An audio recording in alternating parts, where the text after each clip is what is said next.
আসসালামু আলাইকুম দর্শক বন্ধুরা। তো আপনারা যারা বিভিন্ন জাতের সুপারির চারা লাগাইতে চান, তো তাদের জন্য আজকের এই ভিডিওটি।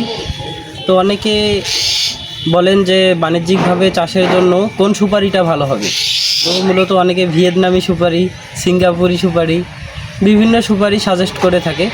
তো আমি মনে করব বাণিজ্যিকভাবে চাষের জন্য ভিয়েতনামি সুপারি, সিঙ্গাপুরি সুপারির থেকেও আমাদের দেশীয় প্রজাতির আপনার শটিবাড়ির যে সুপারি জাতটা, এটা অনেক ভালো। তো অনলাইন প্ল্যাটফর্মে আপনারা অনেকেই সুপারি গাছ দেখেছেন, মাটির নিচ থেকে একবারে উপর পর্যন্ত সুপারি হয়। এটি আসলে মোটেও সম্ভব না। কেউ বাস্তবে আপনাকে ভিডিও করে এরকম ভিডিও দিতে পারবে না। এগুলো সব গ্রাফিক্স দিয়ে ডিজাইন করা।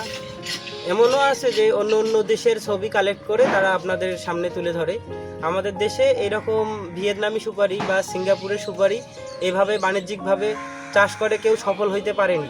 তো দেশি জাতের সুপারিটাই লাগানোর জন্য উপযুক্ত হয়।